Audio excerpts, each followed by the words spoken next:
बदलते भारत की शान।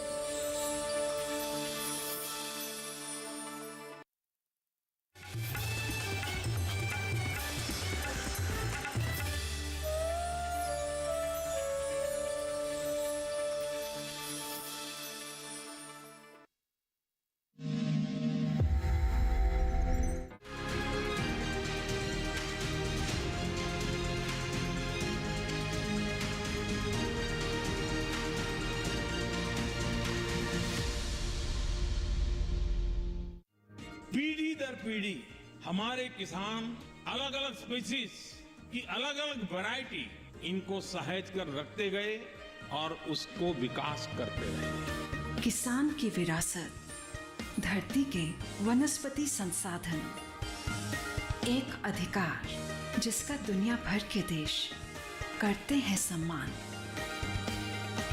आज भारत उन अधिकारों को दे रहा है नए मुकाम, ताकि और बढ़े किसानों की वंशागत किस्मों की पहचान का अभियान।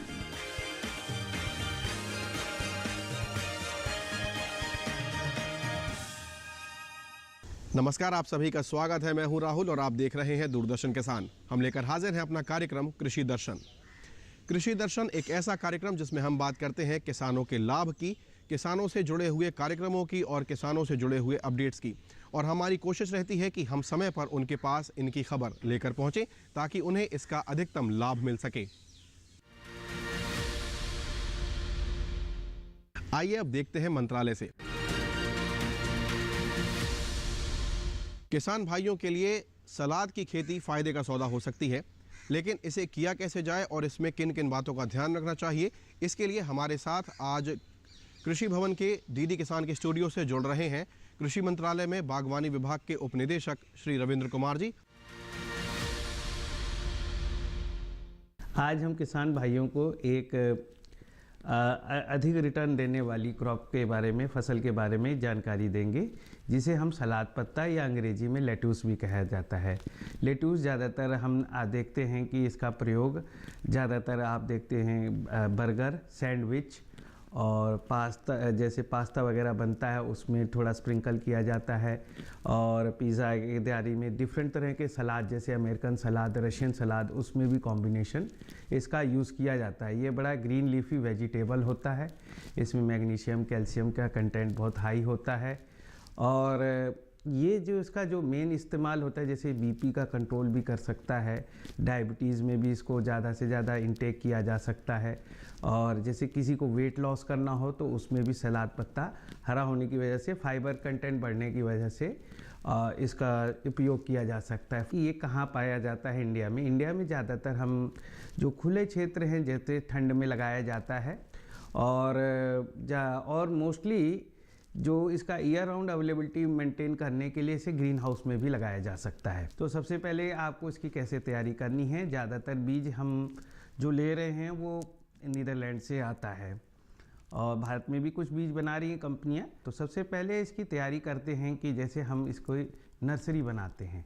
नर्सरी बनाने के लिए हम एक ट्रेज में ज़्यादातर कोकोपीट या परलाइट का मिक्सचर मिला के दोनों को 50-50 उसमें ये बीज बो दिया जाता है। और आप चाहें तो रॉकवूल भी यूज़ किया जा सकता है, लेकिन वो काफ़ी महंगा पड़ता है, लेकिन उसमें डिजीज़ और पेस्ट के चांसेस कम होते हैं। इसके बाद जब हमने आपकी नर्सरी लगा दी, नर्सरी लगाने के 15-20 दिन बाद इसमें ट्रू लीफ आ जाती है। उसके बाद इसकी ट्रांसप्लांटिंग हम बेड बना के अलग अलग ओपन खेत में लगा सकते हैं। ओपन खेत में लगाने के लिए हमको ऑर्गेनिक मैटर, जैसे कि अपना फार्म यार्ड मैन्योर और ये वर्मी कंपोस्ट आदि अच्छे से मिला के सॉइल को तैयार करके बेड में इनको रोपित किया जा सकता है। 5 से 6 हफ्ते के बाद लेट्यूस तैयार हो जाता है, क्योंकि ये शॉर्ट ड्यूरेशन क्रॉप है। और फिर इसको काट के किसान भाई अलग अलग जगह पे जो भी आपके वेंडर्स हैं या सप्लायर्स हैं उनको आप दे सकते हैं। बुलेटिन की शुरुआत करते हैं सम्मेलन से प्रगति की ओर। दिल्ली के विज्ञान भवन में AHIDF पर आधारित एक सम्मेलन हुआ। इसमें AHIDF पर एक रेडियो जिंगल भी जारी किया गया। आइए देखते हैं AHIDF पर आधारित हमारी रिपोर्ट। हाल ही में विज्ञान भवन में पुनर्गठित AHIDF योजना की शुरुआत की गई। इस अवसर पर केंद्रीय मत्स्य पालन, पशुपालन एवं डेयरी मंत्री परषोत्तम रुपाला, पशुपालन और डेयरी विभाग की सचिव अलका उपाध्याय, विभाग की अपर सचिव वर्षा जोशी, विभाग के संयुक्त सचिव OP चौधरी एवं अन्य गणमान्य लोग उपस्थित थे। गौरतलब है कि ये योजना कोविड काल के दौरान शुरू की गई थी, जो पूरे देश के लिए कठिन समय था। अब इस योजना को नया स्वरूप दिया गया है और इसे अगले 3 वर्षों के लिए लागू किया जाएगा। उद्योग, FPO, डेयरी सहकारिता समितियों को इस योजना से लाभ उठाना चाहिए। कैबिनेट ने 1 फरवरी 2024 को अपनी बैठक में 29,610 करोड़ रुपए के परिव्यय के साथ इंफ्रास्ट्रक्चर डेवलपमेंट फंड के तहत AHIDF के पुनर्गठन को मंजूरी दी। पुनर्गठित योजना में डेयरी इंफ्रास्ट्रक्चर डेवलपमेंट फंड को शामिल किया गया है। अब डेयरी सहकारी समितियों को DIDF में मिलने वाली छूट 2.5% के बजाय AHIDF के तहत 3% की ब्याज छूट का लाभ मिलेगा। डेयरी सहकारी को AHIDF के क्रेडिट गारंटी फंड के तहत क्रेडिट गारंटी सहायता भी मिलेगी। यह योजना डेयरी सहकारी समितियों को प्रसंस्करण प्रौद्योगिकी के साथ अपने प्रसंस्करण बुनियादी ढांचे को उन्नत करने में मदद करेगी। इससे देश में बड़ी संख्या में दूध उत्पादकों को फायदा मिलेगा। इस अवसर पर केंद्रीय मत्स्य पालन, पशुपालन एवं डेयरी मंत्री परषोत्तम रुपाला ने कहा, एनिमल हस्बेंड्री इंफ्रास्ट्रक्चर फंड के तहत हमने अभी तक 350 प्रोजेक्ट एक्सेप्ट कर लिए हैं, इसको मंजूरी दे दी है और 9,000 करोड़ की राशि इनके लिए स्वीकृत की गई है और 110 करोड़ का इंटरेस्ट सबवेंशन दे दिया गया है। सो एक प्रकार से जो आप बता रहे थे हमारे एंटरप्रेन्योर्स, ऐसे 110 करोड़ की राशि ब्याज की सहायता के रूप में एंटरप्रेन्योर्स को मिल गई है। वो एक बड़ी उपलब्धि के रूप में हम देख सकते हैं। डेयरी सेक्टर में अभी तक 128 प्रोजेक्ट को हमने स्वीकृति दे दी है और इन स्वीकृति की वजह से 138.66 lakh metric ton, 138 lakh metric ton की उसमें बढ़ोतरी हो गई है। वो अभी सामने देखने को मिल रहा है। फीड में भी 70 से 80 लाख मेट्रिक टन की बढ़ोतरी हमारे फील्ड में से हमारी जानकारी में आ रही है। हमारे बर्ड्स की कैपेसिटी करीबन 25 लाख तक बढ़ गई है। ये एक बहुत बड़ी उपलब्धि मानी जाएगी। तो एक प्रकार से डेयरी डेवलपमेंट और एनिमल हस्बेंड्री इंफ्रास्ट्रक्चर का मर्ज होने से, सरल बनाने से और पोर्टल को आज से ही लागू करने से और अगले 3 साल के लिए इनको परमिशन देने से इस क्षेत्र में स्थायी विकास का रास्ता खुल गया है। मैं मानता हूं कि हमारी यंग जनरेशन को इससे इस क्षेत्र में भी सहयोग करने के लिए, इन्वेस्टर्स को इस क्षेत्र में इन्वेस्टमेंट करने के लिए बहुत अच्छी अपॉर्चुनिटी मिलने वाली है। अब देखते हैं विज्ञान और किसान।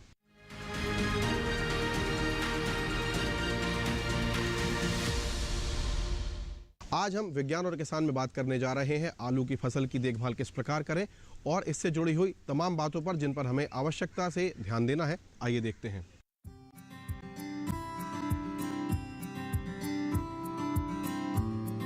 कुछ शताब्दी पूर्व आलू का उत्पादन शुरू हुआ था। हमारे देश में 100 से ज्यादा पकवान बनाए जाते हैं। सुबह के नाश्ते से लेकर रात के भोजन तक आलू का इस्तेमाल किया जाता है।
सस्ती भंडारण विधियों को विकसित करने की नितांत आवश्यकता है।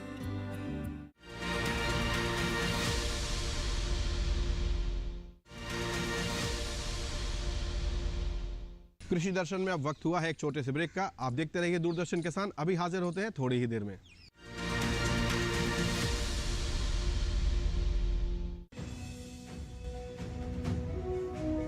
भारत सरकार का हर प्रयास किसानों को दे रहा है एक नई आस। देश के किसानों की खुशहाली और उन्हें आत्मनिर्भर बनाने के लिए भारत सरकार समर्पित है। प्रधानमंत्री श्री नरेंद्र मोदी जी के नेतृत्व में कृषि क्षेत्र में किए गए निरंतर प्रयासों के फलस्वरूप देश खाद्यान्न व बागवानी के क्षेत्र में आत्मनिर्भर हो चुका है और देश में दलहन का उत्पादन भी बढ़ा है। इसी तरह भारत सरकार ने खाद्य तेलों के उत्पादन को बढ़ाने के भी अनेक प्रयास किए हैं। इसी क्रम को आगे बढ़ाते हुए माननीय प्रधानमंत्री श्री नरेंद्र मोदी जी के नेतृत्व में भारत सरकार ने दूरदर्शी निर्णय लेते हुए राष्ट्रीय खाद्य तेल मिशन ऑयल पाम की शुरुआत की है। इस मिशन से देश भर के किसानों को बहुत लाभ मिलेगा।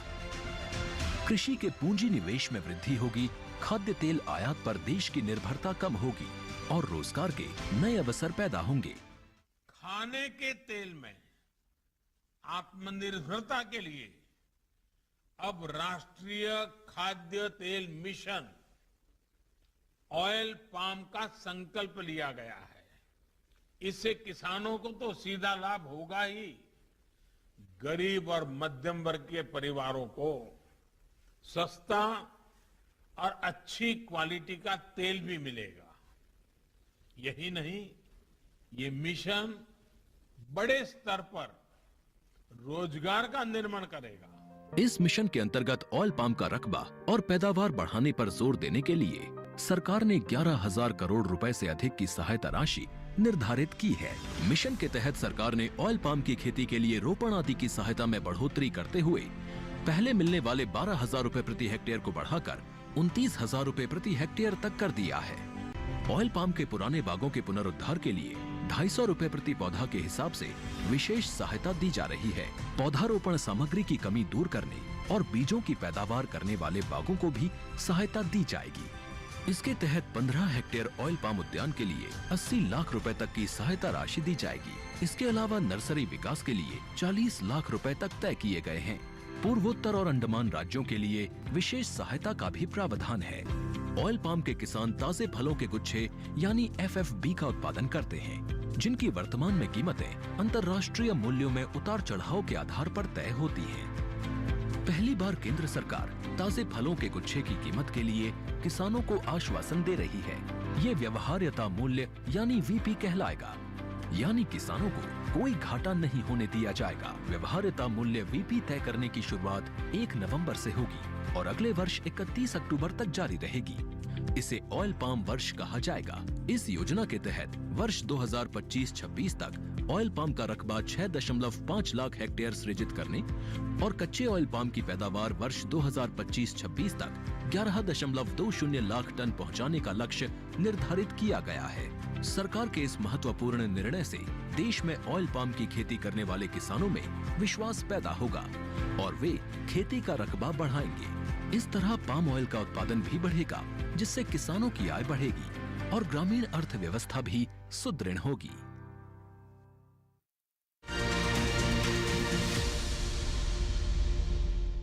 ब्रेक के बाद आप सभी का कृषि दर्शन पर एक बार पुनः स्वागत है। आगे बढ़ेंगे हम और अब बात करते हैं कृषि स्टार्टअप की।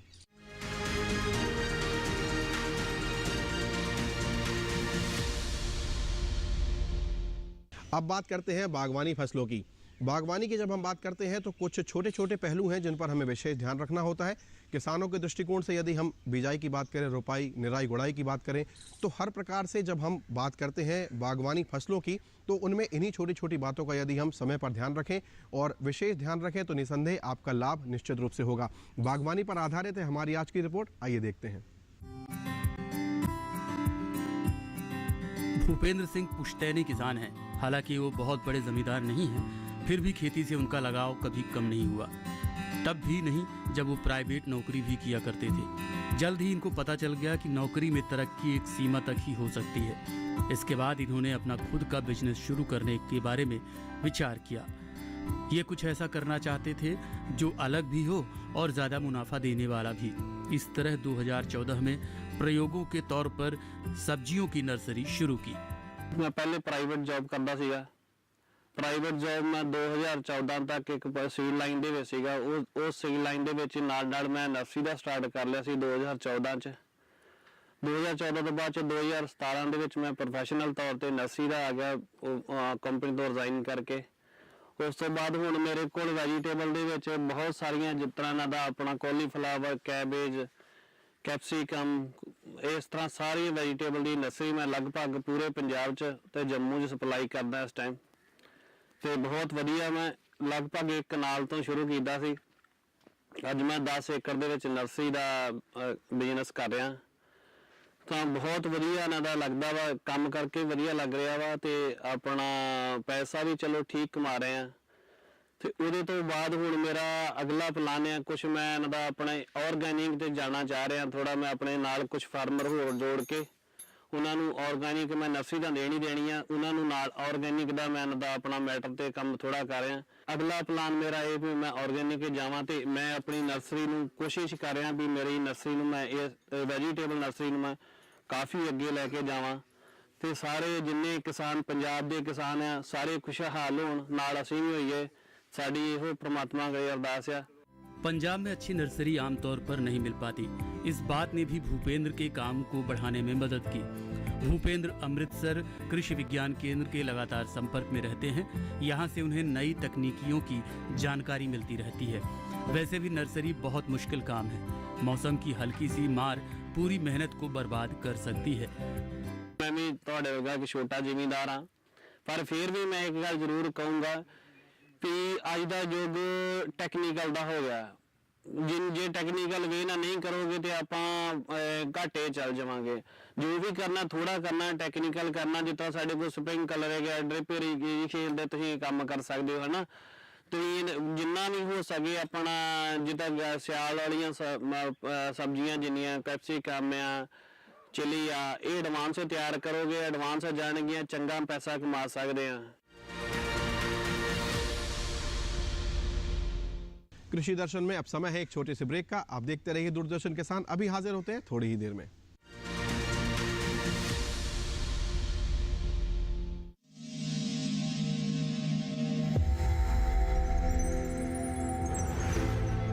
आत्मनिर्भर किसान भारत की शान।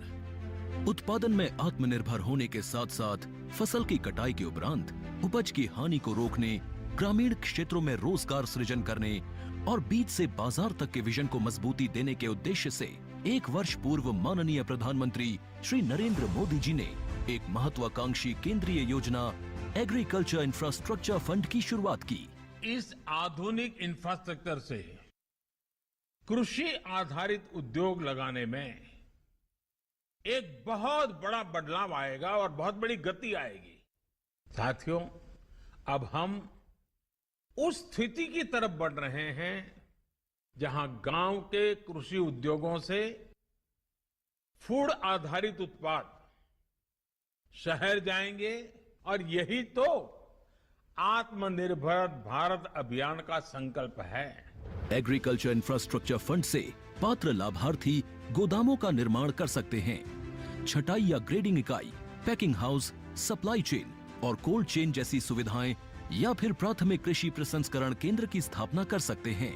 इस योजना के तहत पात्र लाभार्थियों को 2 करोड़ रुपए तक के ऋण पर अधिकतम 7 वर्ष के लिए ब्याज में 3% तक की छूट दी जा रही है। ऋण पुनर्भुगतान के लिए 6 महीने से 2 वर्ष तक मोरेटोरियम की सुविधा भी उपलब्ध है। इस योजना ने अब तक सफलता की कई मिसालें कायम की हैं, जैसे कि मध्य प्रदेश के लाभार्थी श्री विपिन त्रिपाठी ने एग्रीकल्चर वेस्ट से बायोफ्यूल बनाने का इनोवेटिव प्राइमरी प्रोसेसिंग सेंटर लगाया है। लोन मिलने की वजह से हम समय पर सारी मशीनों का प्रोक्योरमेंट और सारा सिविल वर्क टाइम पे करवा पाए, जिससे ये प्रोजेक्ट को लगाना संभव हो पाया। राजस्थान के लाभार्थी श्री यशवर्धन मुंद्रा ने सॉर्टिंग एंड ग्रेडिंग यूनिट लगाकर रोजगार के अवसर पैदा किए हैं। कर्नाटक की महिला उद्यमी श्रीमती ममता वी ने प्राइमरी प्रोसेसिंग सेंटर लगाकर प्रगति की नई राह चुनी है। ಸಣ್ಣ ಪುಟ್ಟ ಉದ್ಯಮಿಗಳನ್ನ ಮತ್ತಷ್ಟು ಅಗ್ರಿಕಲ್ಚರಲ್ಲಿ ಹೆಚ್ಚು ನಾವು ಇನ್ನಷ್ಟು ಸಾಧನೆ ಮಾಡಲಿಕ್ಕೆ ಕಾರಣಕಾರಕವಾದಂಥ ಈ ಅಗ್ರಿಕಲ್ಚರಲ್ ಇನ್ಫ್ರಾಸ್ಟ್ರಕ್ಚರ್ ಫಂಡ್ ಇಂದ ನಮ್ಮ ಇನ್ನಷ್ಟು ಯೋಜನೆಗಳು ಆಯೋಜನೆಗಳು ಉತ್ತಮಗೊಂಡಿದೆ. राजस्थान के लाभार्थी श्री दिनेश भट्टर ने जीरे की प्रोसेसिंग यूनिट लगाकर आसपास के ग्रामीणों को आत्मनिर्भरता प्रदान की है। महाराष्ट्र के लाभार्थी श्री अनूप कुमार मोहता ने वेयर हाउस बनाकर अन्न भंडारण को सुनिश्चित किया है। आज देश के कोने कोने से किसान, कृषि उद्यमी, किसान उत्पादक संघ, प्राथमिक कृषि सहकारी समितियां, स्वयं सहायता समूह और कृषि उपज मंडियां इस योजना का लाभ उठा रहे हैं।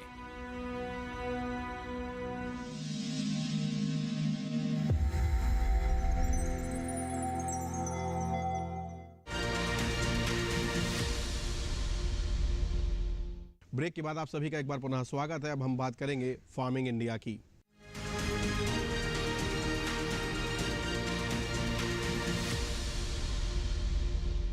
फार्मिंग इंडिया में हम बात करते हैं किसान क्रेडिट कार्ड की। क्रेडिट कार्ड एक ऐसा कार्ड होता है जो बहुत ही ज़्यादा लाभकारी है, लेकिन उसको उपयोग करने के सही तरीके हमें मालूम होने चाहिए और किसानों के लिए इसकी आवश्यकता बहुत ज़्यादा है। तो उसे किस प्रकार अच्छे से यूज़ किया जाए और किसान क्रेडिट कार्ड के किस प्रकार से आप अधिकतम लाभ ले सकते हैं, इस पर आधारित है हमारी रिपोर्ट। आइए देखते हैं।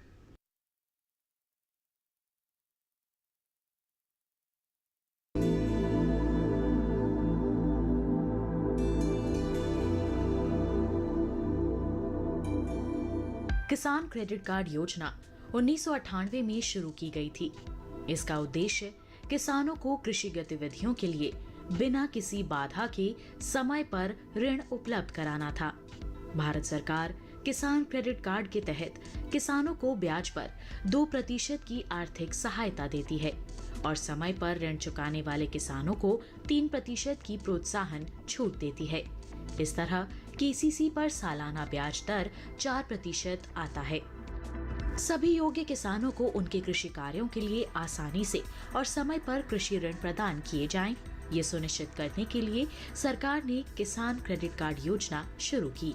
इसका उद्देश्य किसानों को कृषि के लिए उत्पादक सामग्रियों जैसे बीज, उर्वरक और कीटनाशक आदि खरीदने के लिए सक्षम बनाना है।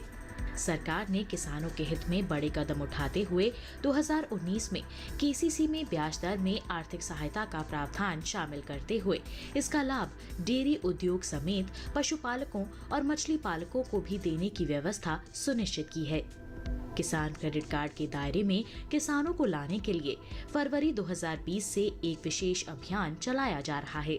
वर्ष 2012 से केसीसी योजना को और सरल बनाया गया है।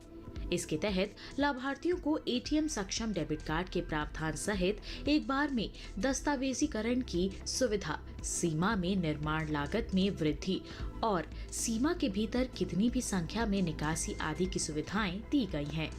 सार्वजनिक क्षेत्र के बैंकों और नाबार्ड से प्राप्त सूचना के अनुसार इस अभियान के तहत 29 जनवरी 2021 तक देश भर के किसानों को 1.76 लाख करोड़ रुपए की खर्च सीमा के साथ 187.03 लाख केसीसी स्वीकृत किए गए हैं। किसान क्रेडिट कार्ड की वजह से किसान अपनी फसल का बीमा भी करवा सकते हैं, जिस किसी भी कारण से अपनी फसल नष्ट होने पर उनको मुआवजा भी दिया जाता है, जैसे बाढ़ की स्थिति में फसल का डूब के नष्ट हो जाना या सूखा पड़ने पर फसल का जल जाना आदि सुविधाओं में यह किसान क्रेडिट कार्ड बहुत ही ज्यादा काम आता है। इसकी वजह से किसान लाभ उठा सकते हैं। सस्ती ब्याज दर पर लोन उपलब्ध कराने के इस अभियान से न सिर्फ किसानों की आय में बढ़ोतरी होगी, बल्कि इससे ग्रामीण अर्थव्यवस्था को मजबूती मिलेगी और कृषि तथा इससे जुड़े क्षेत्रों में उत्पादन बढ़ेगा। साथ ही हमारे देश के लिए खाद्य सुरक्षा सुनिश्चित करने की दिशा में भी इस मुहिम की विशेष भूमिका होगी।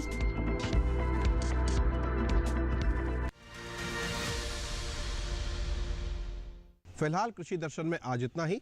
चलते चलते हम आपको अपना पता बताते हैं, जिसके जरिए आप हमारे साथ जुड़े रह सकते हैं। हमारा पता है कृषि दर्शन, कमरा नंबर 58, CPC दूरदर्शन, खेलगांव, नई दिल्ली 110049।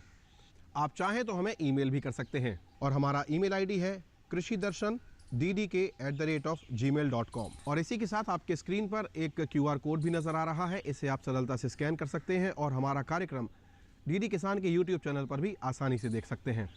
फिलहाल आज के कृषि दर्शन में इतना ही। तमाम कार्यक्रमों के लिए जुड़े रहिए, देखते रहिए दूरदर्शन किसान। नमस्कार।